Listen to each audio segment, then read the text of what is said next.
I'm Claire Fox. I'm the director of the Academy of Ideas, and I'm just here to make our speakers tonight, give them a little bit of a hard time, ask them a few awkward questions, but really as a precursor for you to have a conversation with them. I know that this is a much anticipated event, and everybody here will be familiar with our speakers, but let me formally introduce them. I run the Academy of Ideas, and we're always trying to stir up and stimulate intellectual discussion, no-holds-barred debate. And I think we can say that internationally, both of these speakers have sort of set a trail before anything we've done in terms of being two of the most interesting, challenging, controversial sometimes, certainly never lazy kind of people who are in that space, something that we very desperately need. Of course, there's Yaron Brook, who is both our host and will be introducing, starting the conversation tonight. He's the host of a nationally syndicated Yaron Brook show. He's a renowned best-selling author, was an executive director for the Ayn Rand Institute for 17 years until last year, and he remains chair of the board and is its primary spokesperson. And obviously the Ayn Rand Institute are responsible for tonight, and I'd like to thank Annie for inviting me to chair. Then we're going to hear from Douglas Murray, who's a regular columnist at The Spectator, at Standpoint. He obviously is a prolific writer and frequently writes for other publications such as the Sunday Times, the Wall Street Journal, and is involved in many debates and discussions, has shared, been involved in prominent platforms both in the British, European parliaments and also the White House, and is part of that kind of rolling series of debates that's going on with people like Dave Rubin and Jordan Peterson. Can we give them a warm welcome, please?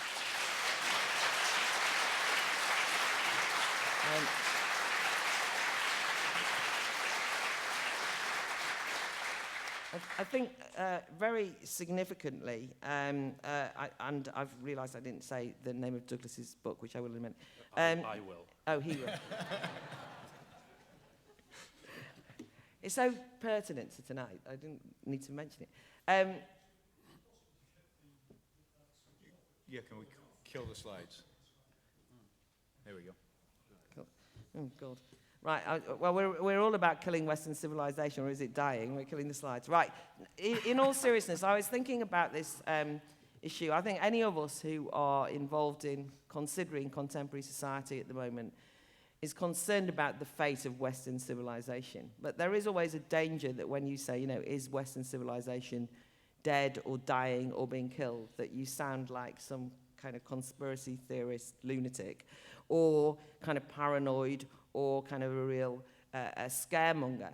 But I think we all know that something's going on. You know, something is happening that is making this kind of a conversation very important and relevant.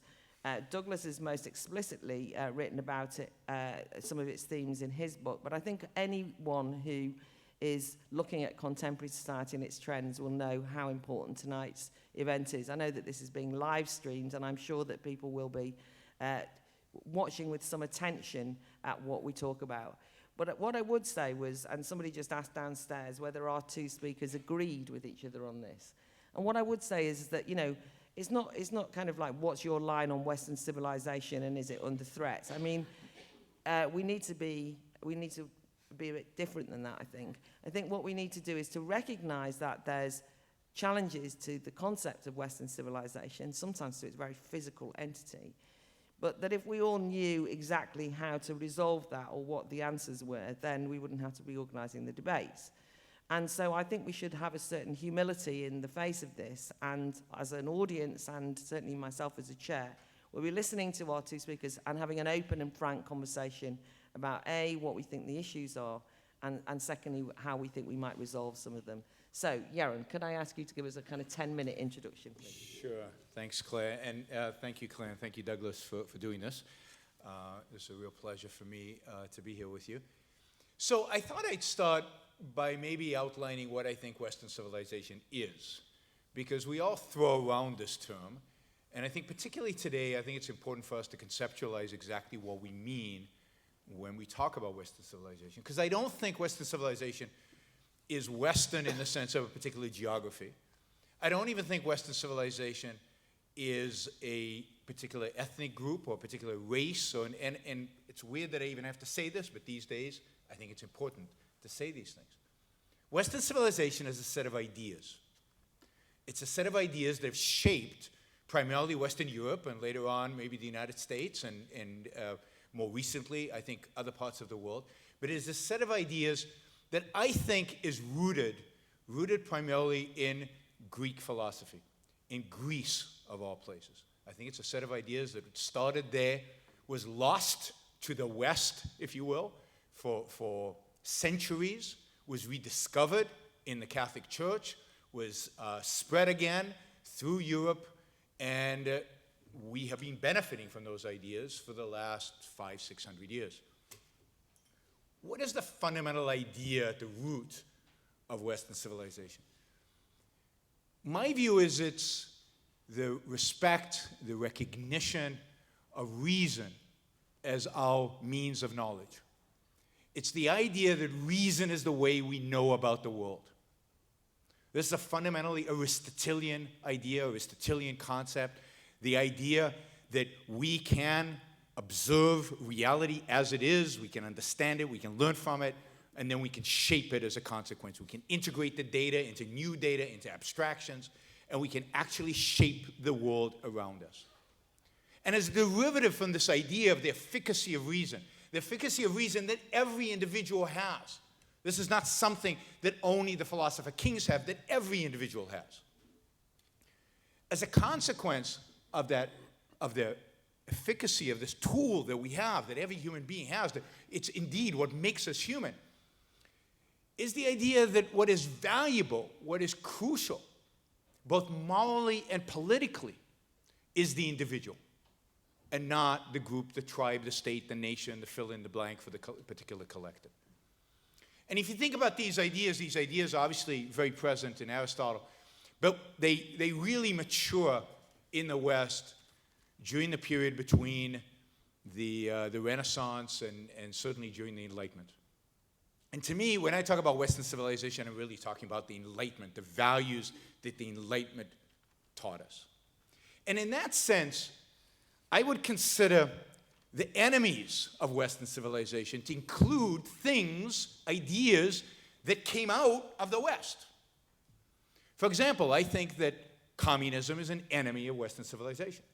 I think fascism is an enemy of Western civilization, and I actually believe, and this is where it might get more controversial, that religion is an enemy of Western civilization, that Christianity ultimately is not a friend of Western civilization, but at its core, its enemy.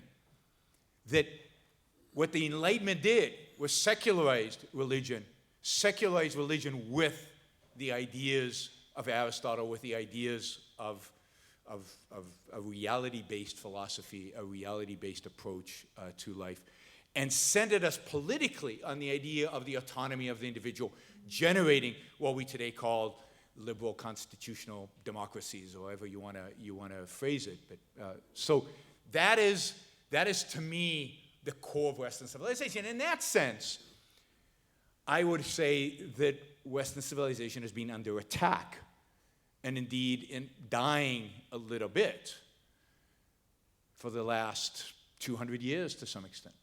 Right? Since the real attacks on the Enlightenment were originated by primarily German philosophers during the 19th century, starting with Kant, Hegel, Schopenhauer, Marx, of course, and schools that emanate from them all the way today to the postmodernists. And there's a direct link right there between those German philosophers and postmodernism today. So it is that whole school of thought that has generated, the Marxism, the fascism, the many derivatives that are the enemies of the Enlightenment values that make us civilized.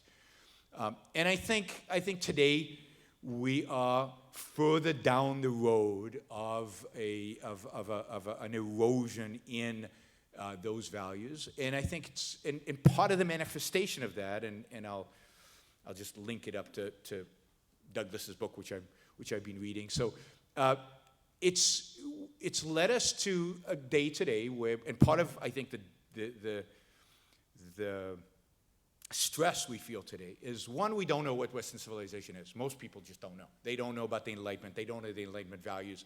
They don't understand them. They don't care about them. Certainly in America, nobody knows. Your educational system here is moderately better than the American educational system. But they have no idea. They were founding fathers. They wrote these documents. These documents are somehow sacred because they say so, and we, whether you're right or left, they don't really understand those documents and the intellectual sources of those ideas. They just respect the documents. And we live in this amazing, materially wonderful place. We don't know where that came from. We don't know how fast, how abnormal the era we live in today, right? The wealth we have today is unbelievably abnormal. For all of human history, we've been dirt poor, under $2 a day for all of human history until about 200 years ago. They don't know where that come from. Where did that wealth come from? It's just here, right? So they don't know the source of it. They don't know, again, the ideological source that made it possible for us to be free. We talk about free speech. What are the roots of that? Why is that important? Where does it come from? That's being under attack. So we don't know what these ideas are, and therefore they are easily susceptible for attack. We don't defend them, and as a consequence, even when they are threatened physically, as I think they are from certain elements within the Islamic world, we don't know what to do about it. We flounder. We're afraid to name the enemy. We can't address them. We can't fight a proper battle. We're not engaged in an intellectual battle, but we're not even engaged in a military fight against our real enemies. We're weak because we don't understand who we are and what the ideas represent. Let me just end on this, right? There's never been a greater civilization than Western civilization. There never been better ideas than the ideas that have been generated in the Enlightenment, post-Enlightenment. Humanity has never been richer, never had greater opportunities. And for me, at least, part of what represents this great culture is, the artwork that was generated by Western civilization. Everything that this culture has generated is under attack, but the attack is primarily from within. It's not from without. So the title here is Who's Killing Western Civilization? The answer is we are. And primarily our intellectuals, primarily our professors, primarily our thinkers, because they have detached themselves from they've rejected the real ideas at the heart and at the core of what Western civilization really is. Thank you.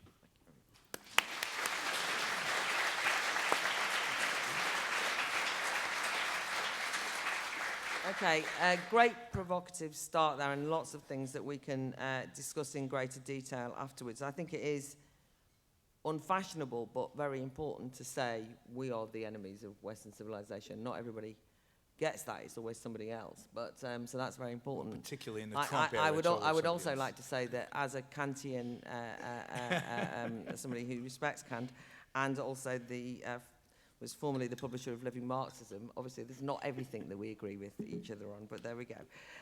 Okay, so we're now going to hear from the author of The Strange Death of Europe. I think the thing that's really fascinating, actually, Douglas, about your book is that a book that's called The Strange Death of Europe, that maybe only a few years ago kind of could have been cast out as some sort of strange aberration and read by a kind of small group of people, has become a bestseller. And I've walked into airports all around, in all sorts of places, and there's your book, and people talking about it. And I think that that's fascinating that people recognize something in that and want to understand it. So I'm looking forward to hearing you speak. Well, thank you, Claire, and thank you to Yaron. And first of all, I should say thank you to all of you for coming out. There are a lot of things you can do in London on a Friday night. And at any rate, I think it's an enormous tribute to you, the fact that you want to come and discuss these subjects. And that, to my mind, is a sign that we shouldn't be too pessimistic.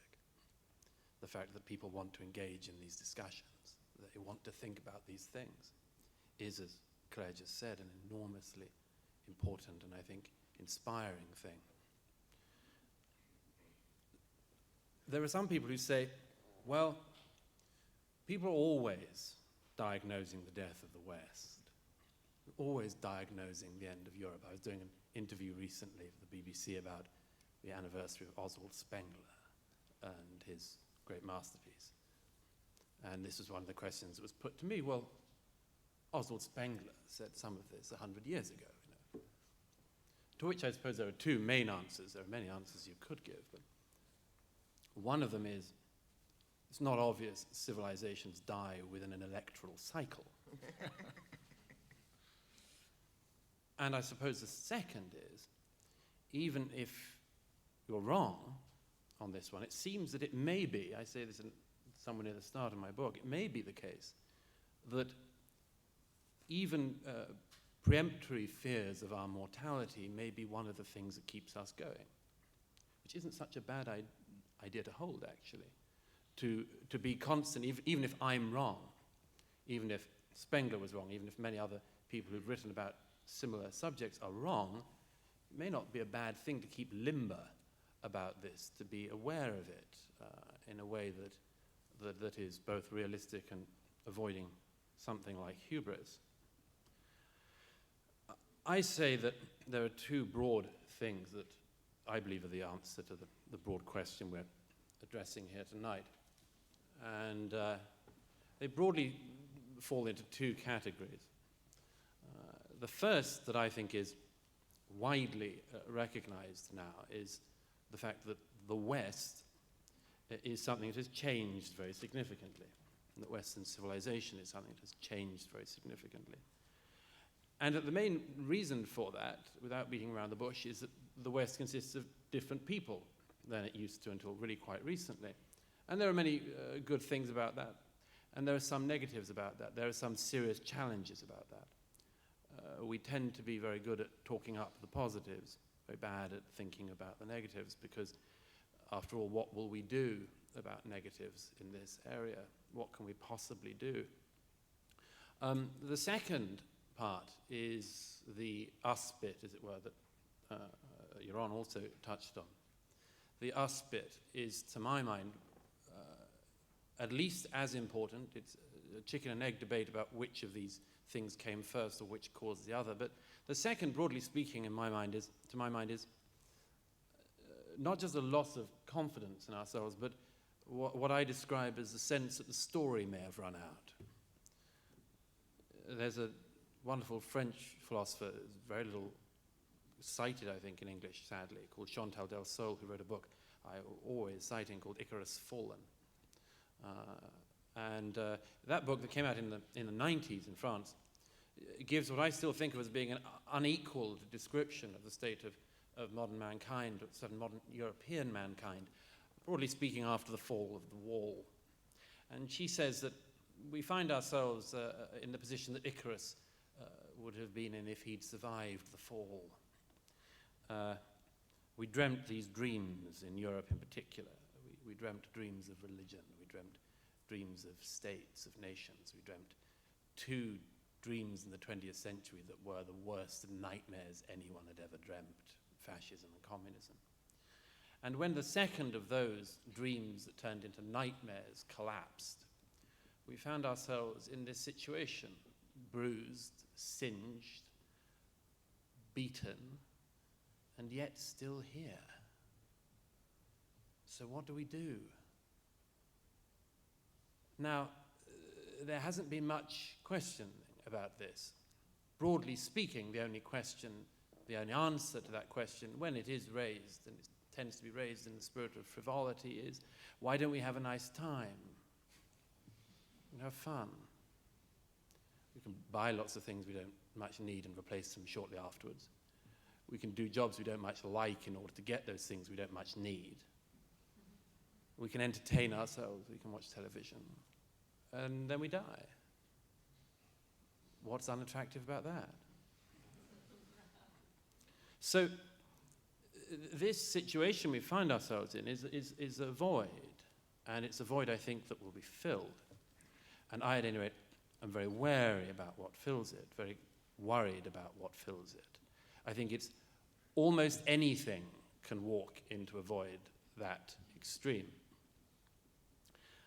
By the way, I just mentioned that, I don't think I've mentioned this before, but one thing I found in the 18 months or so since my book came out was that everybody among my critics, at any rate, and sadly there are some, A few. no very smart ones, but there are some. One of the things I've noticed is that my critics always focus on the first issue that I mentioned just now and that I mentioned in my book. They all focus on the immigration stuff. They want what I say not to be true. They try to explain why they think it's not, and so on. And this, at any rate, for me, is a great disappointment. The main reason for the disappointment is that I was really hoping that people were going to challenge me on the second of those two things as I lay them out in the book.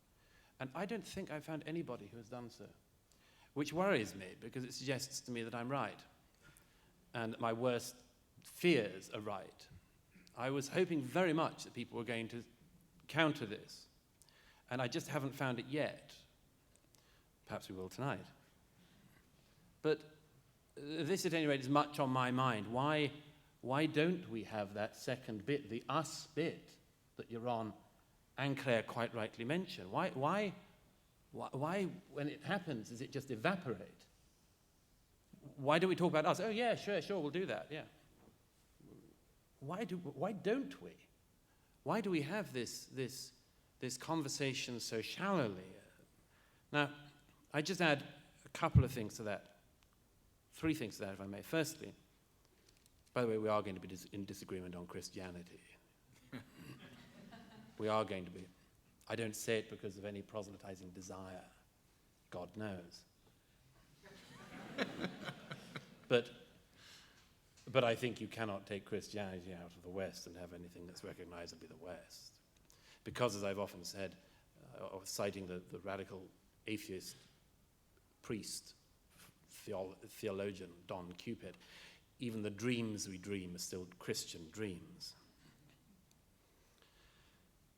The thing I think we are in agreement on is the Enlightenment. And I, at any rate, think that one of the things that we are all discovering at the moment, much to our disappointment, is that it turns out that the Enlightenment, which we on this stage, and I think most people in this audience, put much reliance upon, we are in the midst of discovering that the Enlightenment did not go very deep and it didn't go very wide. We overestimated its reach and its ability to penetrate. Second thing of the last 3 things I wanted to say is this. If I was asked to sum up, as it were, the root of the thing that worries me most about the question we're discussing tonight, I suppose it would be this, to reduce it, that it seems at the moment in the West that we cannot be the source of our own regeneration, and that a meaningful life in the West appears not to be able to be lived purely with what we have. We need to go elsewhere for it. Now, by the way, this doesn't, to my mind, happen with other civilizations, other cultures in the world at the moment, particularly. I think it would be deemed to be rather rude if you went to somebody of great culture like India and said, you know, Indian culture is not really enough. You should look around a bit more. Now, we may well think that, a lot of people may think that. Who doesn't want to have the option of looking as widely as possible around the world for meaning? But the idea that the West can't do it on our own, or at least we don't have the facilities ourselves in our own traditions, in philosophy, in religion, in culture, and much more, is, I think, one of the things at the very root, if not the root of this problem. And I'd finish just by saying one other thing, picking up on something that, Yaron, you just said at the end of your remarks, which is this. You mentioned, I'm so pleased you did, because people don't very often, and they should all the time, mention the unbelievable oddity of what we are in now. And I just mention that because everywhere at the moment, you hear people saying things like, we've got to radically change things in order to have more of this because it's so unfair at the moment for X group. And nobody ever says to these demagogues, compared to what? Compared to what, historically?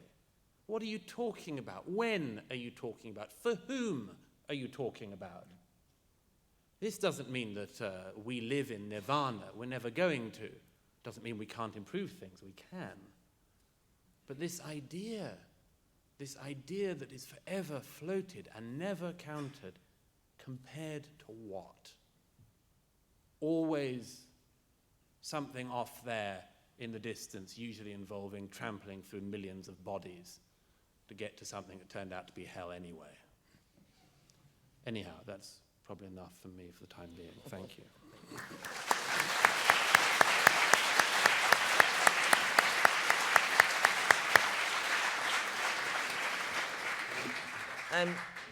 I'd like to recommend, if people haven't read it, actually, Icarus Fallen as a book, because it's a fantastic read and really helps enrich, I think, this conversation, and it's one of my favourite books. I think this one of the things that is a theme is this idea of the West having been vacated or vacating itself, and you made the point about the void. There's a kind of a crisis of meaning. But at the same time as there's a crisis of meaning, and I just wanted to ask you, there does appear to be a search for meaning. And one of the things which I've been trying to mull over, if I'm going to be generous about the emergence of things like identity politics, or even campaigns like the decolonization campaign, and when I say if I'm going to be generous, I mean these are both trends which I spend most of my time arguing against for obvious reasons. But I also see a lot of young people looking for something, looking for meaning. And if Western identity has been vacated, then being attracted, I mean, you were sort of saying, Douglas, you know, it's scary what fills the void, but you can't expect people to stand there, young people, and not do anything. So they start to look around. So I just wanted to sort of ask you that. I mean, Yaron, just to start with, I mean, maybe people like us kind of stick the boot into some of these trends, but actually, is that our version of what you said, Douglas, which is instead of criticizing ourselves, we end up blaming the expression of the problem, if you know what I mean? So I just wondered how you balance that. Anyway, Yaron, anything on that? Yeah, I mean, yes, I mean, people need meaning. As human beings, we need meaning. And before the Enlightenment, we were too poor and we're too busy to have time to think about what our meaning of our lives is. We just did our job and we followed our religion and that was it. Over the last 200 years, we've had enough time to actually contemplate meaning. And it's crucial that an individual have a purpose in life and a meaning to what they're doing. The problem is that most of the answers that people find for meaning are bad, are wrong, right? But this is the history of the last 200 years, certainly of the 20th century. You know, we search for meaning in communism. It seems to be back again these days. And we saw the results of that. We search in meaning in our ethnic group or our race or whatever in fascism, and we saw the consequences of that. We're seeing it again now. Even those are being recycling. Identity politics is nothing but the kind of eugenics of the early 20th century, you know, made more intellectually permissible. These are all false paths. And of course, religion, I think, I wouldn't be surprised if religion makes a comeback in Europe because of that search for meaning. Unfortunately, I think all of those paths are the wrong paths to go. The core of finding meaning is in your own life, in who you are as an individual and what you stand for and the values and purpose that you assign to your life and what are the requirements for your individual happiness. What objectively in reality is going to make you a successful, prosperous, flourishing human being. And until we get to the point where we start looking at individuals qua individuals and stop trying to find these collectivistic, solutions, I think we continue to search for to find false meanings, and continue to march towards disaster. And people say, look, the West almost ended. Let's be real here, right? 70 years of communism almost killed the West. We ignore that. World War II almost destroyed the West. So it's not like it's been smooth sailing and now suddenly we're in crisis. No, we've been in crisis for over 100 years. Things get better because we resolve certain issues. We defeat communism, we defeat fascism, and things get a little better. And then we say, okay, but we defeated those, now what? And we're still searching for the deeper meaning of the Enlightenment, is my view. The Enlightenment was indeed, it lacked depth to a certain extent, and that's what we're still searching for.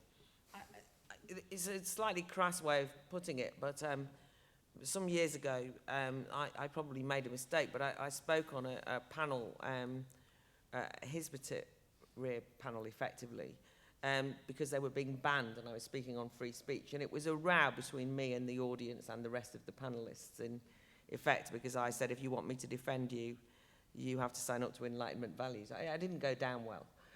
But the reason I mentioned this was because one of the law professors, who was also on the panel, a civil libertarian, said to me, she said, we have an access course for lawyers because we find that, you know, with young people today, especially if you're going to be socially inclusive, you know, they can't study and they can't concentrate. And, you know, all the things I hate about contemporary education. And then I basically had a situation whereby two young men stood up and started quoting at great length the tenets of Sharia law, which they'd managed to study themselves and learn off by heart. And they were her students. I pointed out that maybe she needed to demand slightly more of them. I say that because it struck me as that illustrated something to me, which was we had such low expectations. They were, by the way, just British Asian kids who turned to radical Islam. We had such low expectations that we were excusing them. They felt like they joined something which had higher expectations of them. I'm not trying to be an apologist or provocative, but is there anything in that? It felt like there was something there. Is that too complicated? Sorry. It's not too complicated. No, I don't mean complicated. I mean, is it too convoluted for more important points you want to make? Well, can I just pick up on a couple of things before I get to that? Firstly, I mean, just to reiterate what Yaron just said, I mean,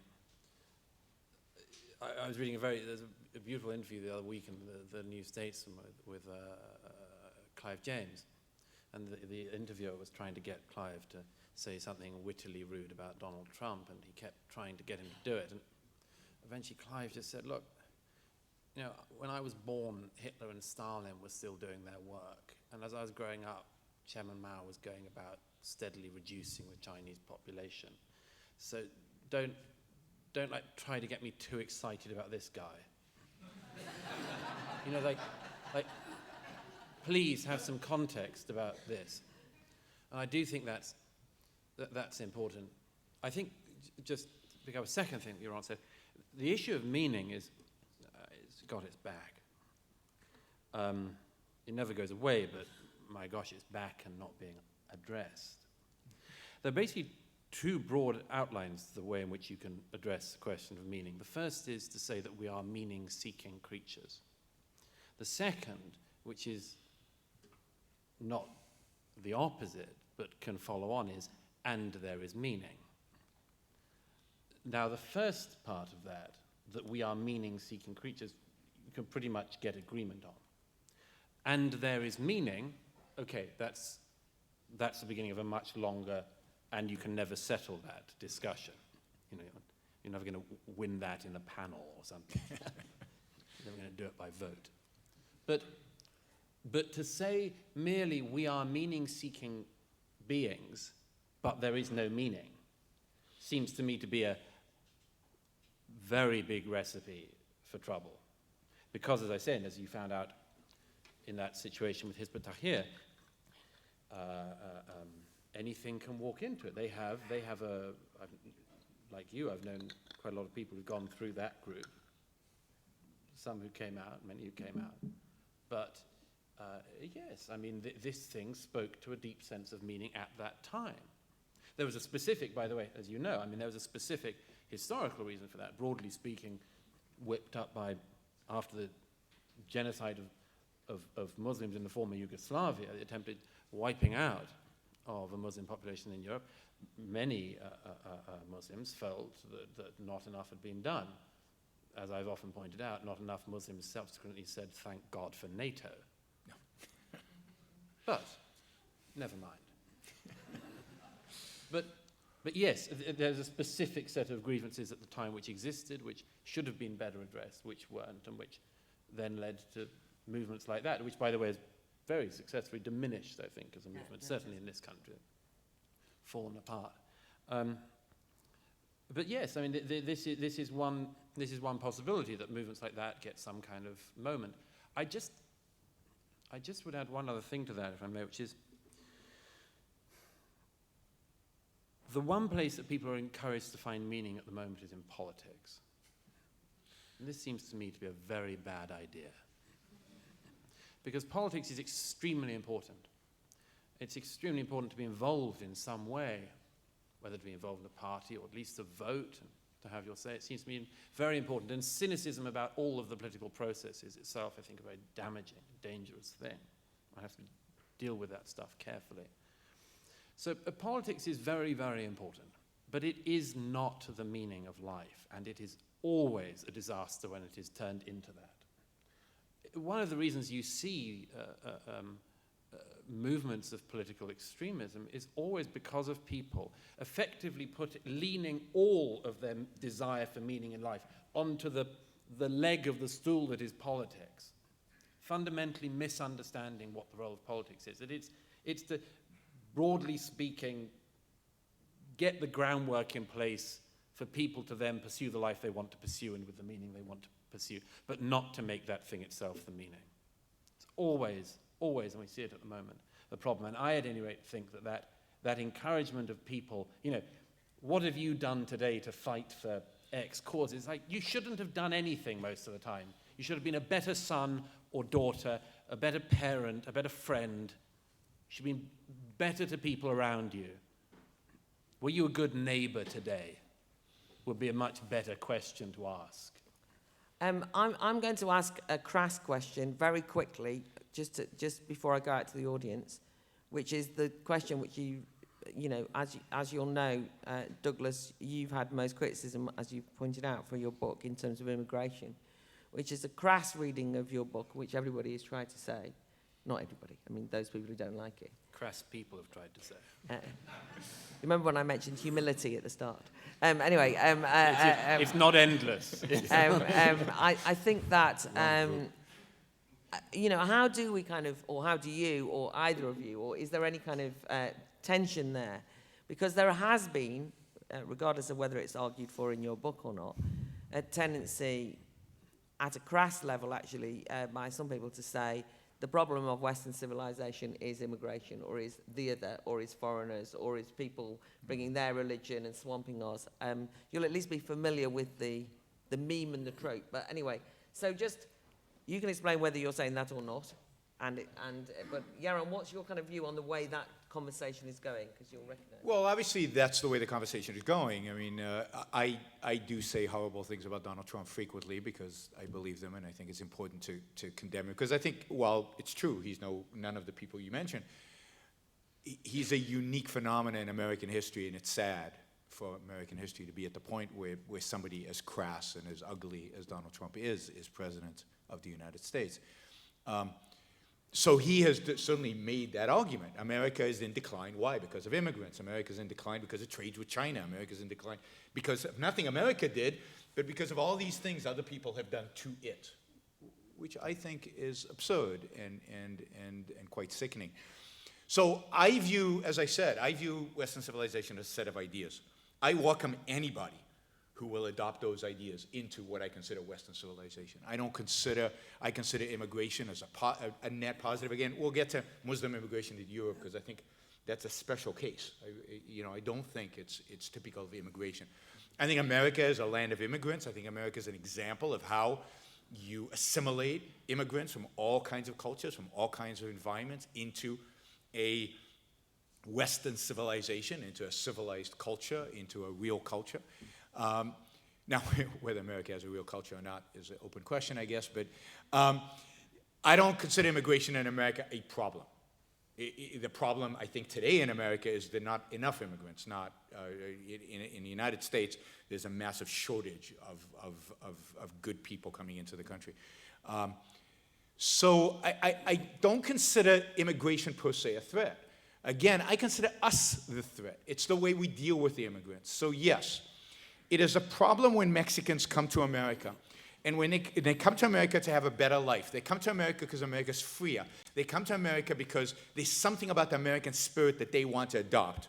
And their kids go to school, and at the school, the professors tell them, no, there's nothing special about America. America is actually awful. America is a horrible place. Mexico, California really belong to Mexico. You should be out in the streets advocating for returning California to Mexico. Really? They left Mexico to come to California for a reason, because it's not Mexico. But they're taught by Americans by us, that we are nothing. We are beneath nothing. Multiculturalism is not about the elevation of other cultures to our level. It's about the rejection of Western civilization as a good culture. Not only a good culture, the best culture in human history. No other culture of human beings flourished, lived longer, lived wealthier, lived happier, created more products, more art, more material wealth, more wealth of all sorts than in Western civilization. And yet we denounce it, particularly at our universities, particularly, at least my experience in America. So I don't blame the immigrant kid who's coming in, particularly the second generation, of condemning the United States. I blame his professors who are teaching this and who are indoctrinating a whole generation in the inferiority of Western civilization. And I think to some extent, and Douglas mentions this in his book, to some extent the problem is, even with these Muslim immigrants, it's not so much that they are the problem. It's that when they come here, we don't expect them to live up to our standards. So why aren't we prosecuting them fully for female genital mutilation? Why aren't we expecting them to live up to our standards just in a most basic level of just following the law?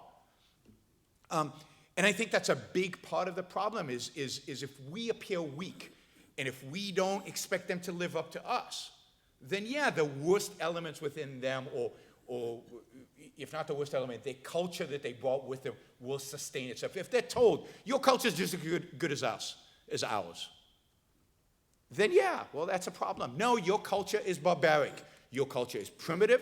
Your culture should die. You came here, adopt a better product, a better culture. If they were told that, then I don't believe immigration would be a problem. But they're not. So immigration is a massive problem, particularly because of this large immigration of Muslims. Now, I've got some stuff I'd say about mass immigration, which I think is different than regular immigration, about importing people and paying them to come, which I think Europe has done through its welfare state. So there's a lot about the fact that we're kind of at war with certain elements within the Islamic world, but we don't identify it. So there's a lot to say about that topic, but I don't think that what's killing Western civilization are immigrants, certainly not in America. What's killing America is Americans, the choices and decisions Americans have made, the intellectuals primarily in America have made, and to blame it on the other, I think is a mistake. Okay. First of all, I agree that it can be a mistake. Yeah. In fact, it always is a mistake unless there's anything to it, obviously. And I think people have to be aware of that. And I think broadly speaking, at any rate in Europe, we are aware of that. We have, if anything, rather too strong antibodies to any discussion in this area. I agree. The expectation, the ability to claim fascism or xenophobia, for instance, is too easily used. For instance, let me give an example. Why have we fallen? I owe this observation to my friend Eric Weinstein, who mentioned this to me on stage recently in Australia. Why have we fallen for this idea that if you are a restrictionist on immigration, you are also a xenophobe? I'm a restrictionist on immigration, and I'm a xenophile, if anything. I don't hate people from other places. I'm very interested in other places. I don't just want to sit in Kent for the rest of my life. I happen to love Kent, by the way. No, but I don't want to do that. I don't only want to speak to people from the same county or anything. But why do we have nothing in our political language to concede that you can be a restrictionist and a xenophile? We don't. If you want to restrict immigration, it's because you hate people of different colored skins. You must hate other cultures. You must only want to eat a certain type of food for the rest of your life and only speak to people from the same village or whatever. It's unbelievably crass that at this point we're still at that level of debate on all of this, and we are. You mentioned this this issue, by the way, of, you said something which I made my ears perk up. You said this thing of that America needs good people.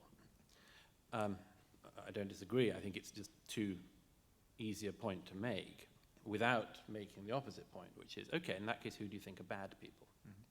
Now, this is the real problem that we have with all discussion on immigration. Everybody says that everybody is just great, and nobody wants to say what's bad. And there's a reason for that built into the whole thing, certainly in Europe. I don't want to talking about the case of America for now, but in the case of Europe, it's for one particular reason. You say, why didn't we do a better job in persuading people to become part of this amazing thing that we've had? The obvious reason is because we didn't expect this to happen. We never planned for this. We never planned for it.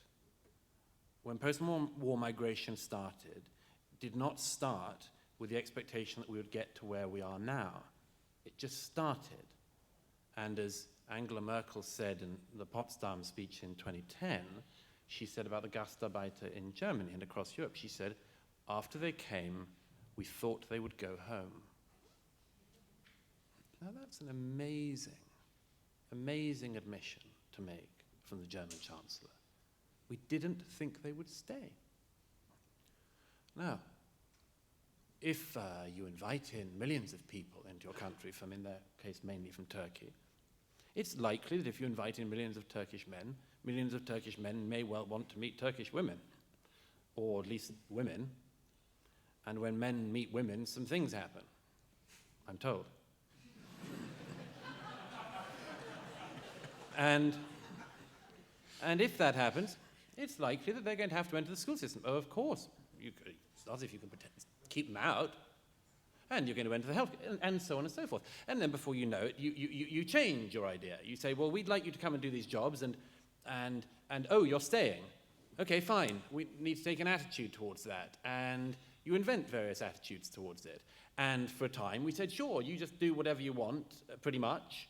And then we said, actually, you should become like us. So I also do not blame an individual immigrant for that.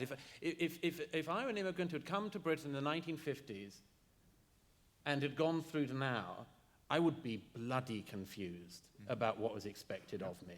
Absolutely confused. And that is not their fault, it's ours. I absolutely agree. But that's because, as I say, there was no overarching theory about this whole thing. It started, it kept going, and we had to keep adapting where we were as a response to that. And that's why we're in this strange position now where, as I say, you cannot, for instance, argue anything that is restrictionist without these whole loads of other things coming in. And the final point on that, which is, I mean, you can't, even now, if I say to a politician, and I do it occasionally because I like to see them sometimes suffer. Yes. If you say to a politician live on a stage, if either of you were a serving politician from either of the main parties, I said to you, who do we not want more of in Britain? Now, I know what happens, because I've seen it. Their eyes go like saucers. They see their political demise happen in the next few seconds. Headlines, excommunication from the party, and so on. The most I managed once with a smart young Labour politician, I managed to get her to say that she thought we shouldn't have more criminals. And I said, well, what about some poor boy from Tunisia, say, who stole something from the local market and went to prison for that, but what, he shouldn't come? Well, we don't want more war criminals. So there are about 4 guys in The Hague who are going to be there for life and are not applying to come to live in London. Okay, so if that's the best we can do, we're in trouble. But for the time being, it is the best we can do. And I don't say, I said that'd be a final point. My final point on that point is that this is the major problem on immigration we're all in. We all want to talk the language of inclusion, and rightly so, because we need to include people who are here. But the language of inclusion necessitates a language of exclusion. Not just what you do want to include, but what you exclude. And the point you make, I mean, it's now become, if I may say so, it's become something of a cliche, the FGM debate, but let's stick with it for a second, which is, you know, London Evening Standard a couple of years ago starts a campaign, stop FGM in our capital. We've got prominent politicians from all parties coming out against FGM. What a terrific paper the London Evening Standard is to be doing this, and so on and so forth. Still, of course, as we all know, not one prosecution for that crime here. But, you know, there's been total political unanimity. You can now be opposed to it, like the London Evening Stand. It's not the wacky thing it was 15 years ago to oppose the mutilation of young girls' genitals. And still nothing happens. Yeah. And just as a thought experiment, what should be easier to oppose than that? Don't hack away like that and ruin the lives of young girls. Please. Oh, after 30 years, still nothing happens, but at least we can run front pages about it. Can I say... Okay, only because I'm now, it's my fault, but I do want to bring the audience in. But I'm gonna be bringing, I'll take clumps of 4 or 5 people. I think there's an awful lot that people might want to respond to, challenge, ask questions about. So I'll start here. I don't know if there is a microphone from the organisers. But anyway, if I start with you, please. Agnieszka Kołek, Passion for Freedom Festival, Art Festival here in London. I have a question for Yaron.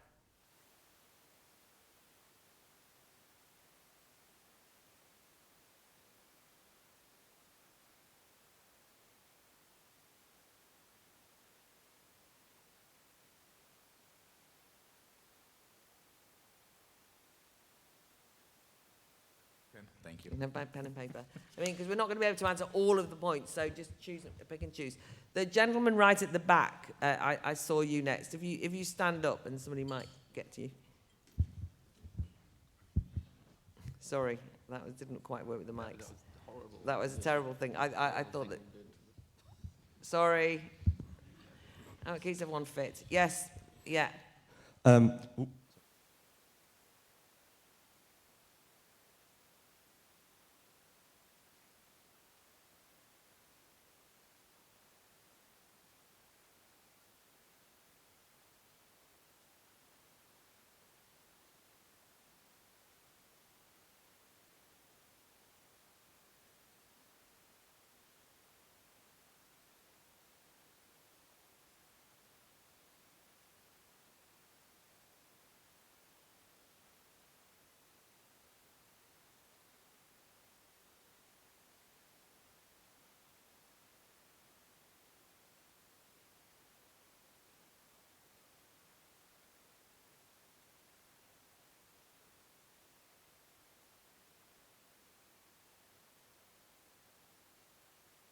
Douglas was saying we never get on to let's talk it up, you know, let's remind ourselves why this is good. And so far all I've heard this evening, and I've enjoyed myself immensely, but I'm putting you to it, all I've heard this evening is let's have a few more FGM prosecutions. Can you please do better than that? Quite so. Okay, thank you. Yes, okay, right. How am I going to do this? All right, well, obviously that person there, because they're close. No, there. No, just right close. I was trying to stop you running. Yes, I will make you. Get you? Yes. Thank you.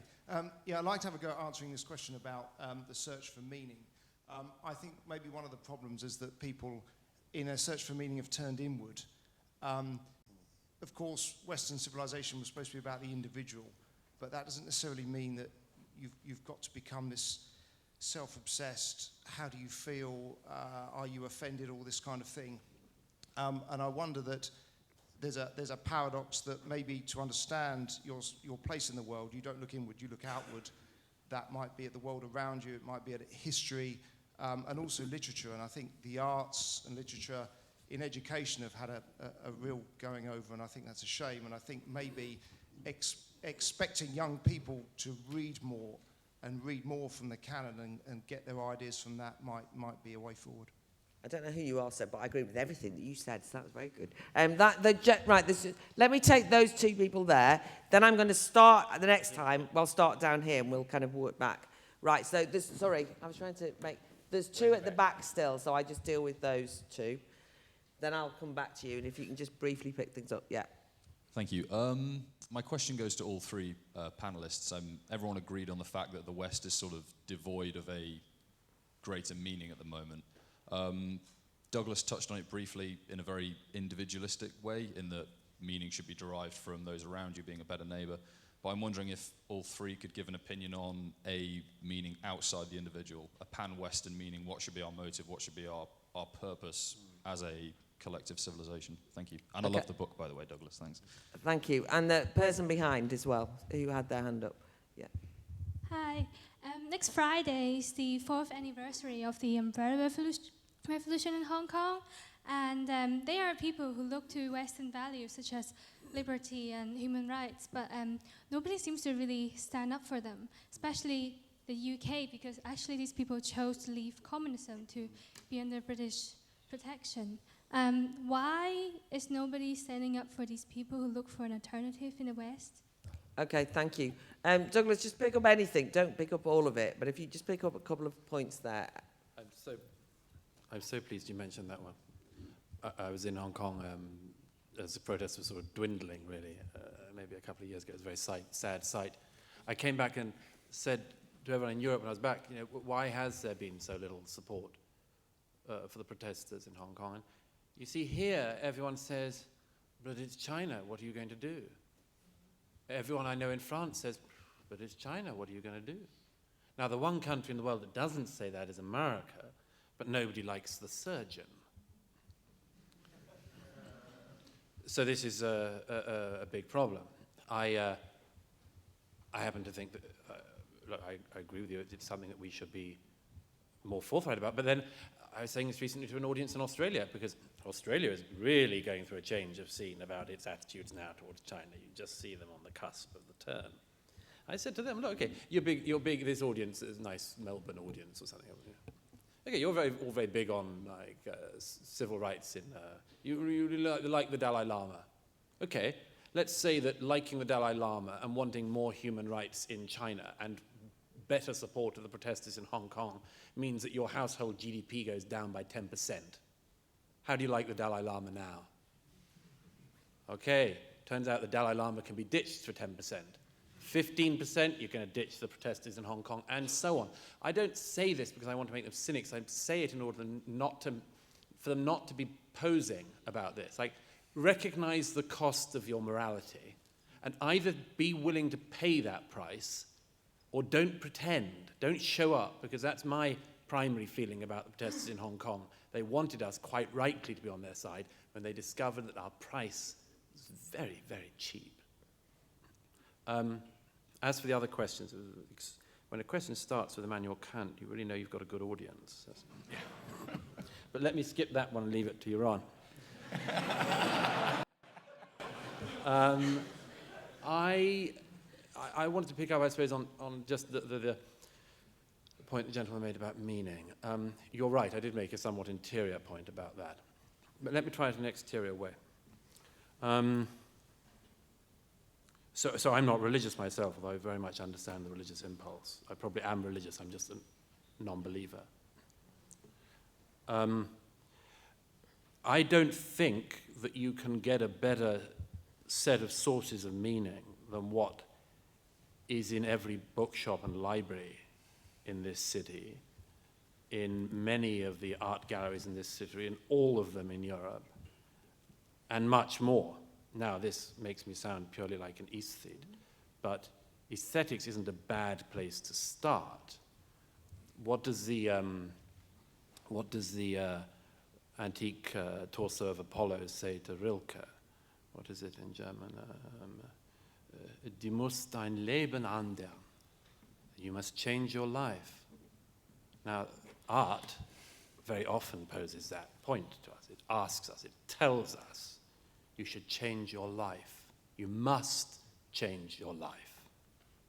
Now, it does not give the dogmatic answers that religion by necessity has to give.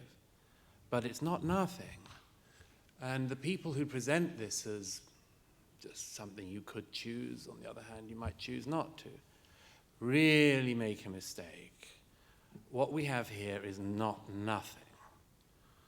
The discoveries of Europe, the art of Europe, the music of Europe, the literature of Europe, the painting of Europe, the sculpture of Europe. Has anyone done more than this? And when everyone worries about this because they think you're going to say, oh, and therefore it's for us. It's going to be like, you know, the thing that happens when it's like you get fearful at the end of Die Meistersinger von Nuremberg when you think, no, it's a bit coming up about, can we just skip that bit about it going to be German art for German people? That's what people fear. But my point is the opposite. My point is this can be for everybody. So why don't we say to people, reach out and take it, it can be yours? What else are you going to do with your life than live in that inheritance and play a part in it? And even if you don't see a part that you can play in it, at least help it to keep going. Don't make your generation the final chapter of that, after which, what?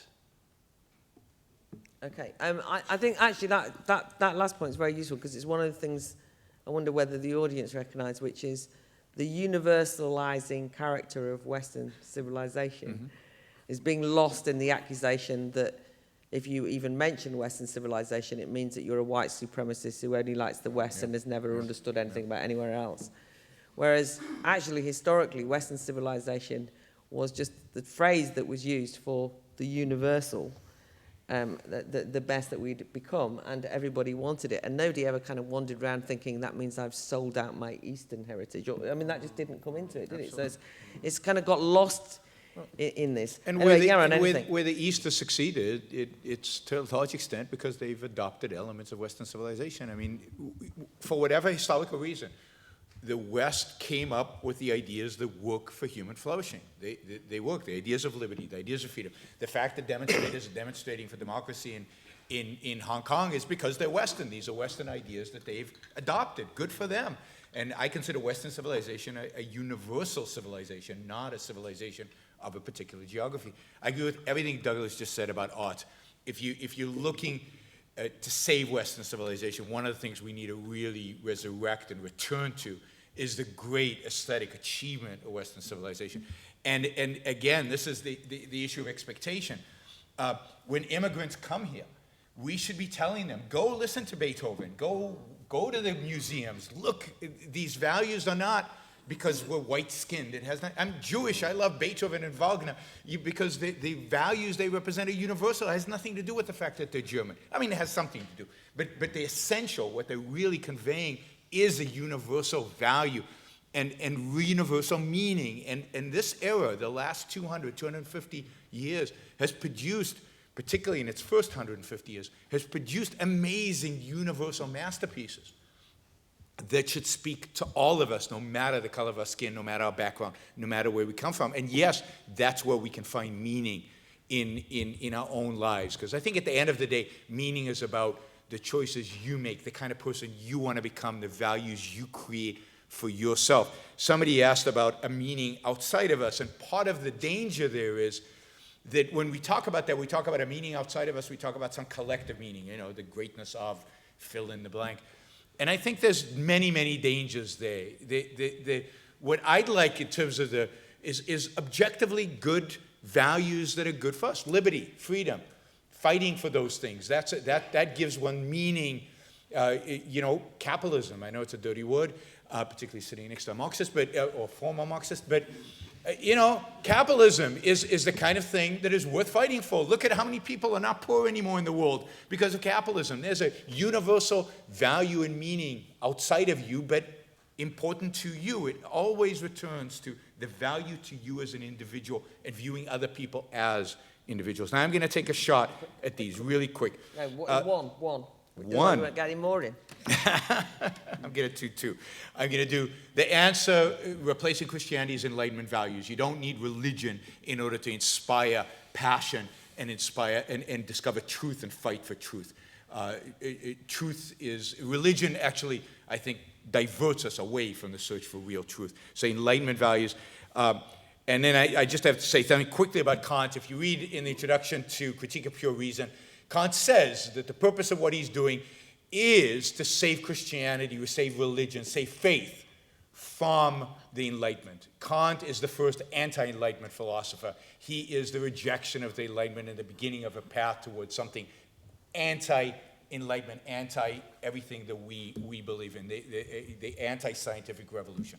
I'm so tempted to join in on the Kant, but I won't. Right, okay, so I've got, the microphone is there, sir.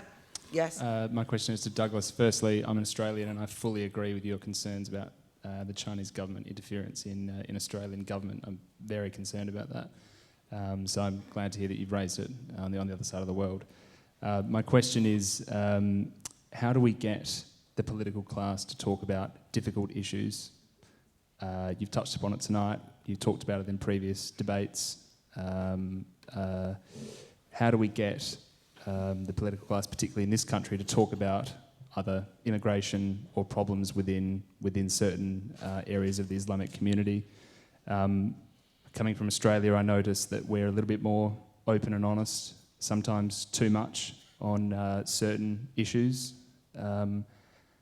If you're someone like Sarah Champion, you can pay a severe price for being outspoken on what one would consider a particularly serious issue, that being rape gangs. I can't think of a more, to paraphrase Douglas, I can't think of a more serious concern to raise, further to the discussion on FGM. So how do we get the political class to acknowledge these issues and talk about them without fear of losing their political careers and exposure and degradation to their personal lives? Okay, thank you. So I promised this gentleman here, just because he's had his hand up from the very start. This gentleman here, please. No, but yeah, pass it along and he can take it. Yeah, thank you. And then I'll take a little gaggle, yeah? And then there's some more, yeah.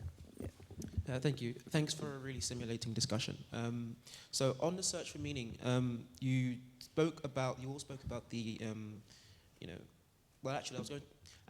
there is actually, you do have people who demand, a certain moral relativism between really awful ideas that we've talked about and what we've managed to create and instill in the West.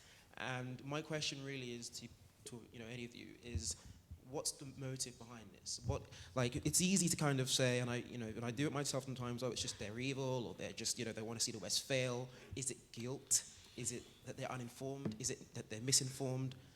I wanted to get your take on that. And because, you could argue fairly, the West has done, and when we're individuals, so we don't want to just attribute blame to everyone because of past issues, but the West has made mistakes in the past. The US, the UK, slavery, for example, but the difference in the West is that we ended slavery, and the rest of the world didn't. Most slavery takes place in sub-Saharan Africa, the Far East, South America.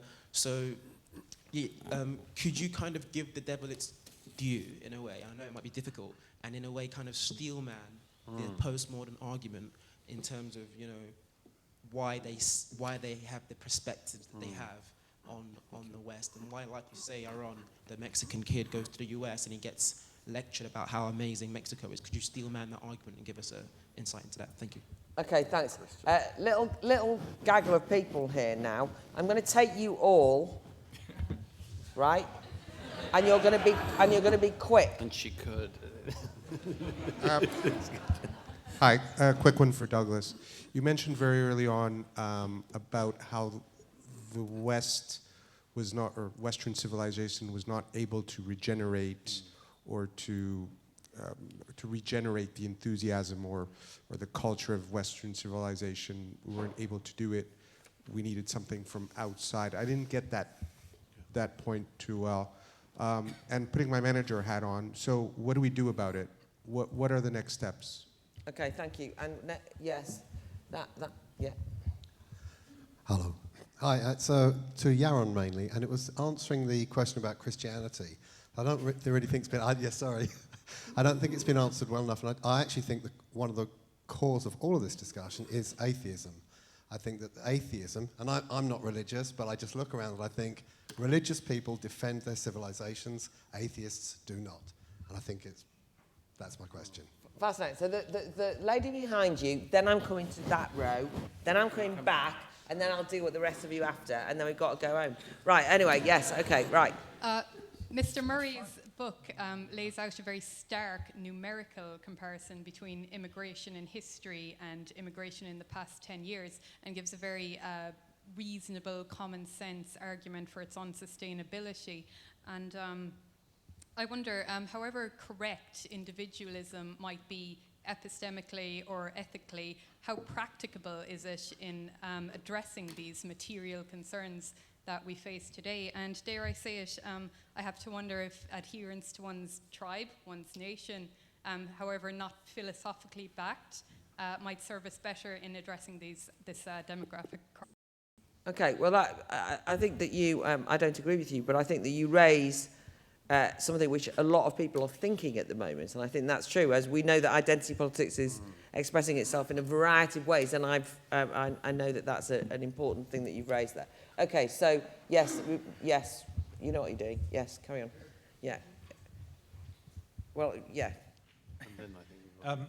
If the panel is going to deal with the question of Christianity, I would like to ask a counter question.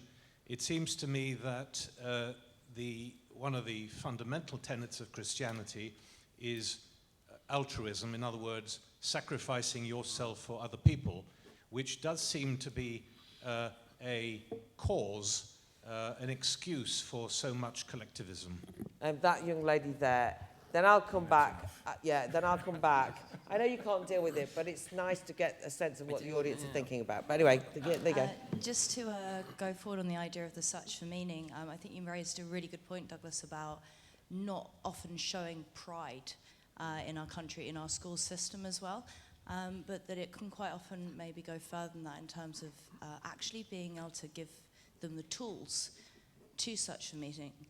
Sometimes, even if you go back to religion, you can look at it and say, well, if you're not religious and suddenly you don't believe in an afterlife, there's this huge void, and that can be a very scary thing to actually think about. Well, that can, as we look further into things, we can often find those voids. But actually, in our school system, are we giving them the tools to be able to handle that, to have the ability to see other things, to be immersed in other experiences, to have the pride and to actually have the tools to be able to deal with it and to find it for themselves? Or are we seeing a generation coming forward going, I want to make a difference, but when you challenge them on it, they don't know what difference they want to make. Yeah, very interesting. Just pick something up. I'll start with you. No, I'm coming back. I'll start with you. Pick up a few afterwards, yeah? Right. Anything you want to pick up? Very quick, Douglas, please. It's a fantastic set of questions. I'll be very brief. How can the political class address this, gentlemen, that? Look, I think one thing in particular, which is there has to be a price for not addressing it. At the moment, there is only a price for addressing difficult questions. There is no reward for addressing them. Sarah Champion, who I'm so pleased you mentioned, the Labour MP, who, as you say, I mean, this monstrosity happened in her constituency. Why should she not say it? And so I think that the people who don't say it, there should be some means of effectively punishing them as politicians. Now, I have often said that I think that will happen at some point. I saw it come very close after the massacre in Paris in November 2015, when I thought that both Angela Merkel and Jean-Claude Juncker, when they went quiet because they knew that if it turned out the people who'd massacred 130 people in one night had come through the migrant routes that they had encouraged, then there was going to be hell to pay in Europe. Now, I happen to think that will happen at some point. I think that is bound to happen at some point, and there will be a political price to pay. The problem is that I don't see it. I see the further away it is, the more it's postponed, the more unpleasant it's going to be, is my prognosis.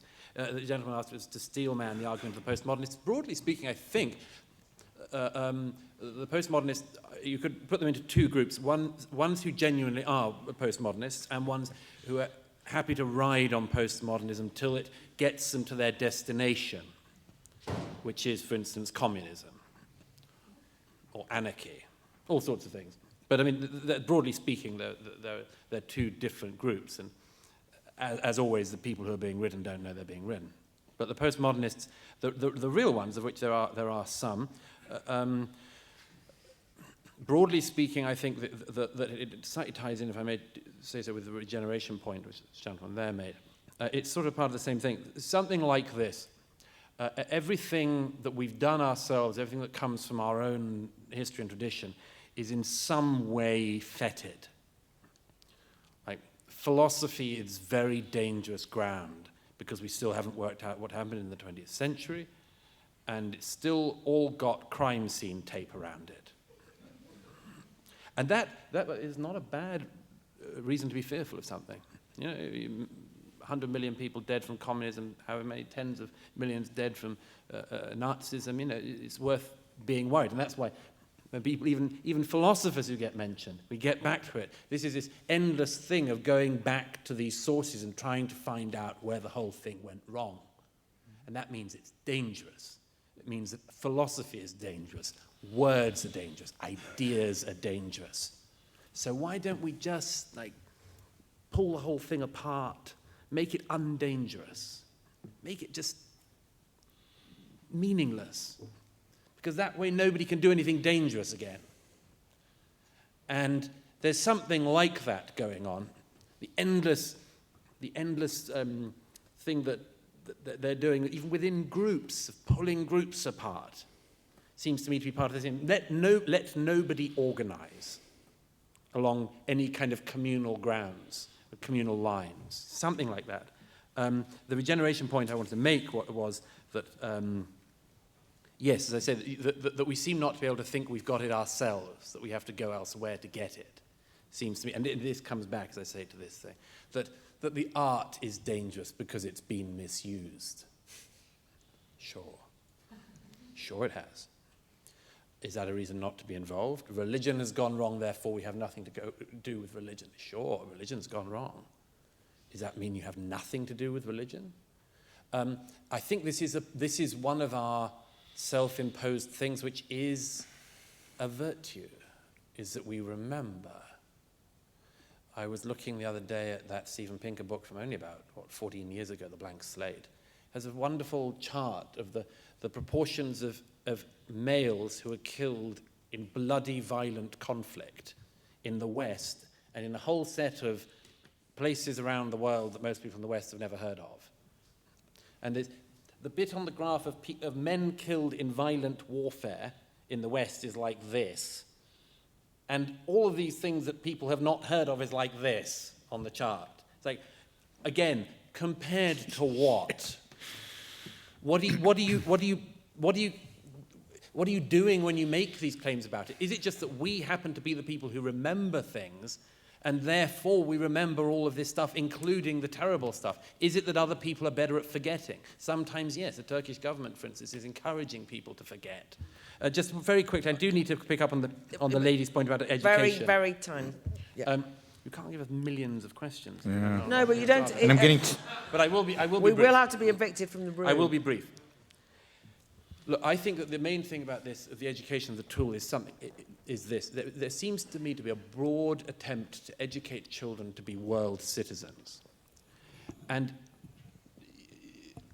world citizens can, when they're brought up as such, can very rarely point to any other country accurately on a map. Because to be a citizen of the world, you don't have to actually visit the world.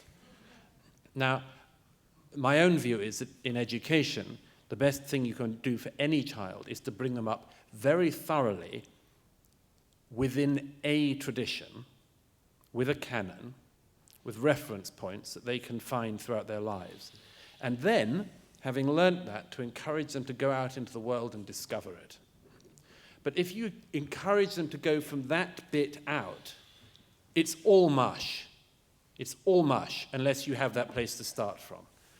There's this beautiful thing that Woody Allen, I think we can still quote Woody Allen, I'm not sure. I haven't checked the news today, but Woody Allen once said in an interview that he felt that having not gone to university, he had missed out on what he sort of did the bridge. He could do bits of it, he just felt he couldn't do. Now, you don't have to go to university to do that, you can self-teach for this. But to know how you get from there to there means you can then go out and do it endlessly. To only get little bits that are disjointed, the whole world is going to be chaos to you. Okay, thank you. Right, Yaron. No, Yaron, I was just going to say, I was just going to explain. We're not going to have time for very many people. There's 2 people there. I'm going to take 3 people over here after Yaron's talked, and I'm very sorry because we've run out of time.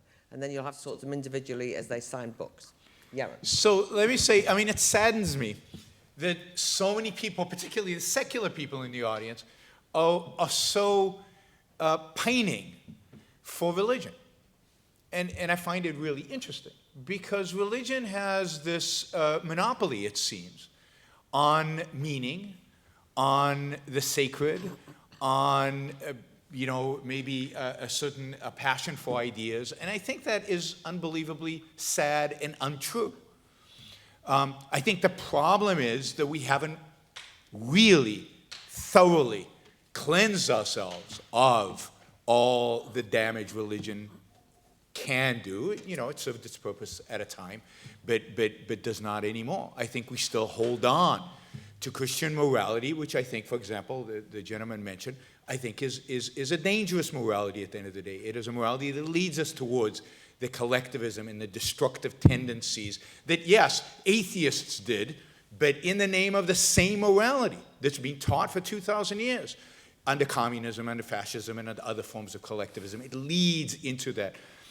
I mean, the Enlightenment at the end of the day is an incomplete project. It was not fully completed. And one of the things the Enlightenment thinkers refused to do, and I include from Locke on through certainly Adam Smith, is they refused to challenge some of the premises of religion, in particular, its morality. They challenged it in metaphysics, they challenged it in epistemology, but they refused to challenge it in ethics. And I think until we're ready to do so, until we can find meaning, purpose, in our own lives as individuals and really ground our political individualism in a moral individualism, then I think we're going to be lost. And I think it's hard to fight for something unless you clearly understand it and have fully embraced it. But think about, think about what we have today. We keep going, somebody said we're all negative. No, I mean, I keep saying, and I think Douglas keeps saying, look how wonderful life is in the West, in spite of the immigrants, in spite of all the problems, in spite of all the things. I mean, we live longer. We have access. I mean, one of the things I marvel at, I can sit on my sofa at home and using my iPhone to control my amazing stereo system. I have access to every piece of music ever written, pretty much. You know, to the greatest, not just the greatest music, but every particular interpretation of Beethoven's Seventh Symphony I can listen to. And in my own time, whenever I feel like it, in my own, I mean, it's unthinkable the kind of access we have to this, to the great aesthetics, but generally to the great products of human achievement. So let's embrace that. That's what we're fighting for. That's worth being passionate about. That's worth standing on the barricades and rejecting barbarism for my ability to do that, to live the kind of life that is accessible to each one of us, the product of individualism, the product of capitalism, the product of liberty. We should be passionate about fighting for it. And where we're lacking, and I think we're lacking in a proper moral code, that's where we need to be investing in investigating and re-embracing philosophy, to investigate.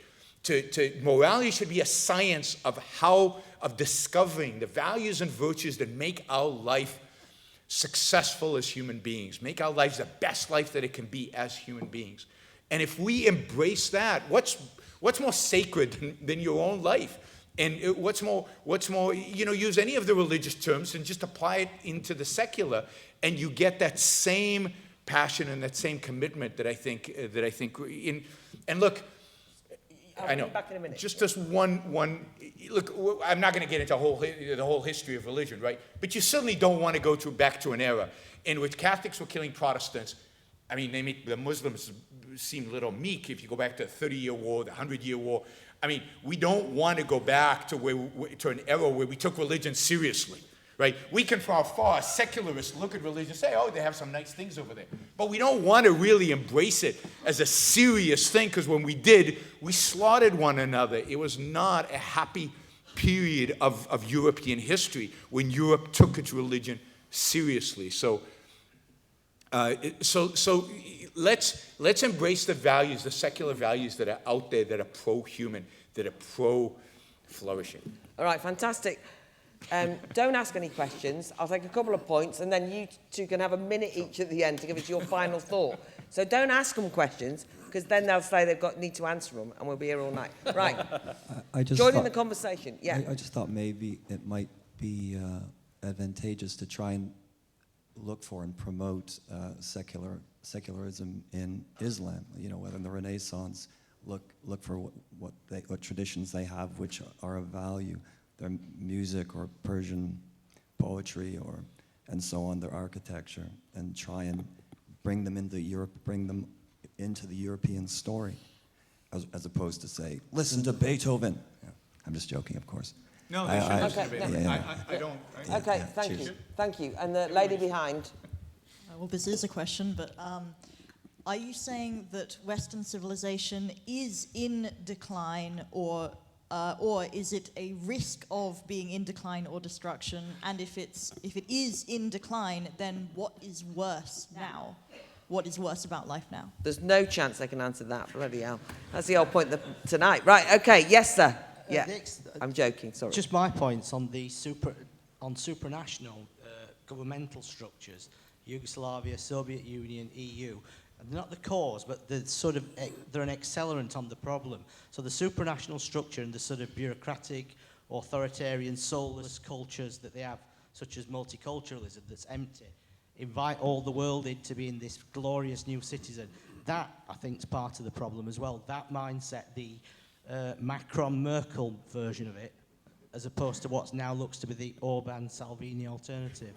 Okay, thank you. So there's that gentleman there, and then, you. Yeah. I think one of the biggest problems we face is in education, specifically the fact that we're not honestly conversant with history in an honest way. Because I believe many of the things both of you, or everyone on the panel argues against, is easily dispellable by an honest reflection on history. Why, for instance, was it that I spent countless years learning about Henry VIII and his 6 wives, and about the crimes of Hitler as if I'd have forgotten after a year or the next year or the next year? Why is it that we never learn about the evils of socialism in history? I mean, I'm not expecting you to answer this. I'm just asking everyone to sort of reflect. Why is it in our education system that certain things are sort of left unaddressed completely? Rhetorical question, as I say. Yes, and the gentleman behind. Yeah. No, you. Block, that's it. Sorry. And then you, yeah. Okay, thank you.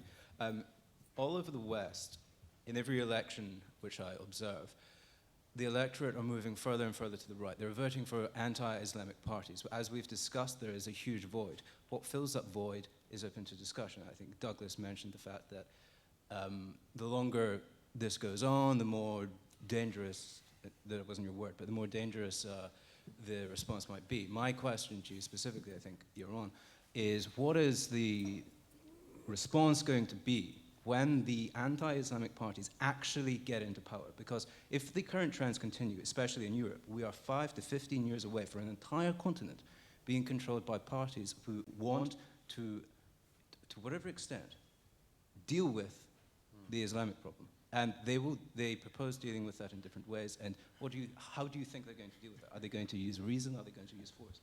Okay, yes. Is technology killing capitalism? So we have a sense where Amazon is becoming a huge organisation, and we can't let it become apolitical. So even if it's slightly political, it has huge impacts on the day-to-day lives of everyone. So I think, in a sense, that the technology is actually killing freedom and liberty. Okay, interesting. Thank you. And then, I'm sorry, final point for the floor. This gentleman. Yeah. I'm sorry, everyone. My question is for Yaron. Yaron, I like to think that perfection is the enemy of the good. And you said earlier that we should encourage Beethoven to others, the outsiders. But I like to think, and I know Objectivism has an opinion on hedonism, and I agree with it. But what I do think is, if we're on the campus, I think it's valuable to approach the leftists and say, look, if you want to do what you do in your bedroom or at the nightclub, do be aware that there are people who have a very frowning opinion on that, and they want to physically punish you. And I think, as I said, perfection is the enemy of good. So we could say, okay, defend your hedonism, at least for now. Let's gain an inch. Because I think that's a really good way to sort of get at the emotional side of them. So, and I'd like to know what your thoughts are on that.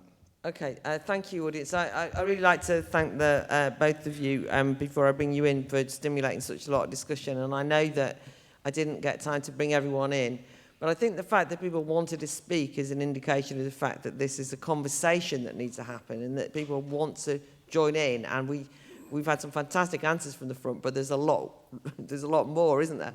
So I think that's why I'd like to thank the the organisers, because I think you see that you've stimulated that kind of conversation. I wanted to just pose to you one dilemma, and I can assure you that I was going to get some stick, I have had some stick for sharing this tonight. And people will say, you know, that there is the rise of anti-Islam right-wing parties. That gentleman said that this is inevitably, a lot of the things we've heard tonight will feed into that, that there is a problem of people thinking that radical Islam and Muslims are interchangeable in the way they view things. We know that that happens. There is a problem, potentially. I don't think there's a rise of racism in the way that people describe, but I do recognise something of a kind of white identity emerging, which makes me feel bloody anxious, I can tell you now. I don't like identity politics. Like, white identity politics isn't going to make me even feel better, let me tell you. So I wondered how, I know I'm now asking you a question, but I'm the chair, I'm allowed. Anyway, right, okay. Because we need to all go and buy books and sign them and so on, but just give us your final thoughts. First of all, I can slightly try to tie up those questions. The partisan Europe point, I spend a certain amount of my time still going to, well, I think by the end of this year I've once again been to every country in the EU. I'm usually in a different country every week, so I get it somewhat chaotic, but fairly clear insight into what's happening. My own view has been for a long time that it's all moving some way out to my side, which is not happy news for everyone. But this is what happens when you postpone things you should have dealt with a long time ago. And at some point, the account is called in. And I just hope that it's done in a decent way. I think there are some people who will do it in a decent way, and I think there are some who will do it in the most indecent way imaginable. But, by the way, among other things, nobody here cares to delineate which is all part of the problem. Because everyone's still a racist, everyone's still a fascist. And the fastest way to create those things is to keep using that term about everybody, including the majority of the public in every country. Very quickly, somebody mentioned religion again. I just suppose I'd mention this. I mean, religion is very strong. It's the strongest drink in the cabinet. And so you have to approach it carefully. You have to be careful not to take too much of it. It doesn't mean you should take none. It doesn't mean you should walk away from the cabinet or indeed lock it. Just know that these are very, very dangerous, strong substances. But there's a reason, because they're the only things that claim to be able to go right down to the bottom of the well and bring up the real stuff.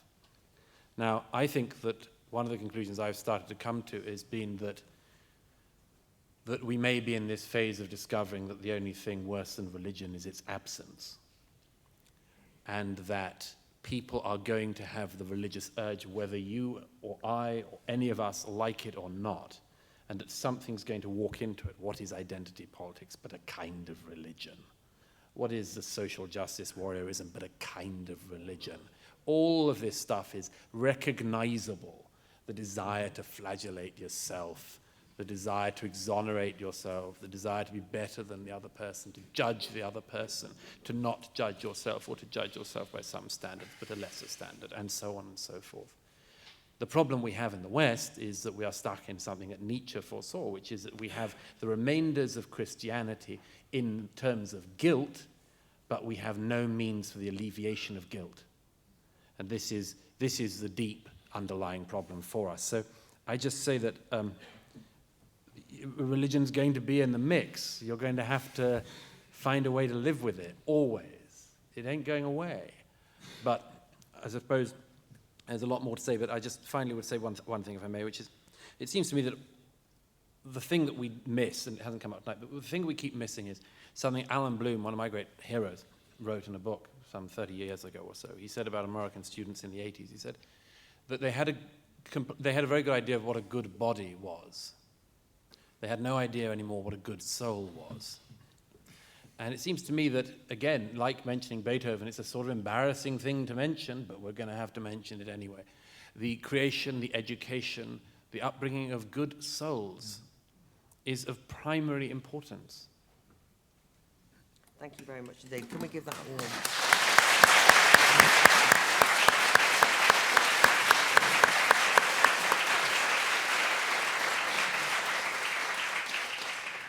So I agree with regard to religion, its attractiveness, and I agree with that many of these secular beliefs are indeed religious beliefs. I would even argue that communism is ultimately a religion. It is that which is based on faith and not reason. It is that which sacrifices the individual to the community, to the group, to the tribe, to the country, to whatever. That is the enemy. And if that is religion, then religion, whether it's identity politics or whether it's communism or whether it's Christianity, is the enemy. Anything that's anti-reason in my book is the enemy. We need to replace religion. We need to help people substitute that desire for meaning that they get from all these types of religions with something better, with something based on reason. And I think the creating of character, creating of a human soul, as Douglas just mentioned, is the way to do that. What we should be seeking as Western civilization. What are those universal values? What are the values that truly lead to individual success, to individual flourishing? And we need to help people discover those values, teach them those values, and in this sense, maybe I'm more of a globalist, because I'd like to see the canon be the best rather than the canon that happens to be from where I was born geographically. I'd like to find the best canon and teach the best canon so we can shape the best souls and we can shape the best characters. We're not really shaping them, they're shaping themselves, but we can expose people to the opportunity to shape the best souls possible, to achieve the best meaning for their own life possible. And I think we find that not in religion, but we'll find it in that dangerous of fields, that field of philosophy. So I would encourage people to delve deeper into philosophy, to look for the answers in philosophy rather than in faith, rather than in emotion, in reason, in fact, in reality. So, you know, there's so much more. I mean, one of the beauties of this is the extent to which, you know, there's so many things we haven't talked about, right? The extent to which the welfare state is partially responsible for the mess we're in today, and including the immigration mess. Without the welfare state, we wouldn't maybe be in such a mess with the immigration. We haven't talked about what I view as the dramatic decline in the aesthetic quality of the art that we're producing over the last 100 years, and maybe that as a sign of the decline of Western civilization more than anything else I can imagine. The lack of universality in the aesthetics product that is being produced today. And then somebody mentioned history. You know, you talk about we don't teach kids about the evils of socialism. And I'll end with this. What we really don't teach kids, and nobody knows, no matter what educational system is about the beauty of capitalism. You know, we teach the 19th century from the perspective of Dickens, but Dickens tells a tiny little sliver of what the 19th century was. The 19th century was about people going from $2 a day to wealth. It's about going from life expectancy of 39 to over 60. It's about the creation of the modern world. It's about the art. And it's not an accident that the art is created during the 19th century. Beethoven is the first, the reason maybe Beethoven keeps coming to my mind, Beethoven is the first composer to make money off of his composition without being dependent on some aristocrat writing him checks, but actually doing public concerts and selling tickets. That's capitalism. The beauty of capitalism, the beauty of the Industrial Revolution, the beauty of the 19th century, the most important century in human history in terms of progress. That is what we don't teach. Forget the negatives. We don't teach the positives. We don't teach what is really sustaining human life. So to me, it's not surprising that people don't know meaning. They're infatuated with socialism. They're infatuated with communism now, or with white supremacy or whatever, because they don't know what's positive. They don't know what's led to the greatest civilization in human history, which is what we're living through. In spite of its decline, it's still the greatest time to be alive if you're a human being in terms of what you can do with your own life, particularly if you take it on a global scale. So let's teach the positive. let's focus on the positive. Let's focus on the beauty. Thank you. Just a closing thing about the Ayn Rand Institute. No, not the Institute. Just a plug. Should I do that now and then you want to do something? No, okay. We're about to go. I mean, I was going to just thank, first of all, to thank Razi and Annie for organising tonight and putting in the work behind the scenes.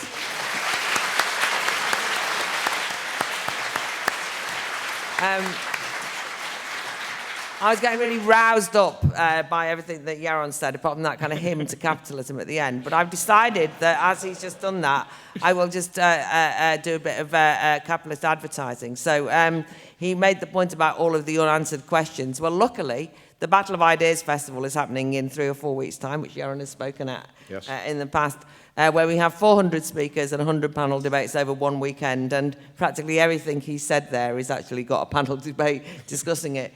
And we won't all agree at all. I think that tonight has indicated just the richness of the kind of questions people have. And I do apologise to both of you as speakers, because I know you could have answered all those questions in a lot more time. But I think that we got a flavour of what you, as an audience, were thinking about. And we got some very profound and useful, it's like getting a book reading group. Alan Bloom is also one of my favourite books. There we go, we agree on a lot of things.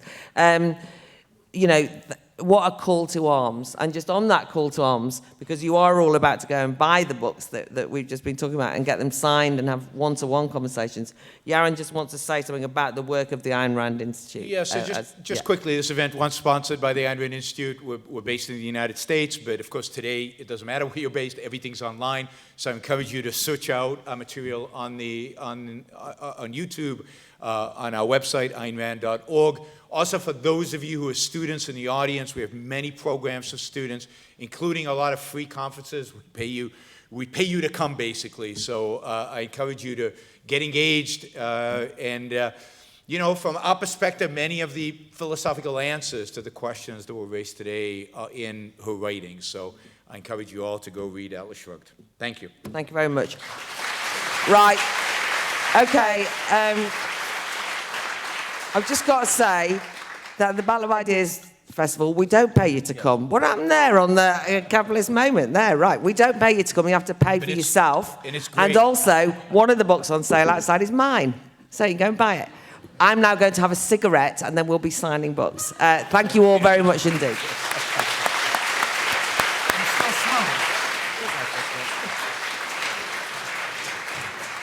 Thanks. Thank you. No, that's great. It was great. Fantastic.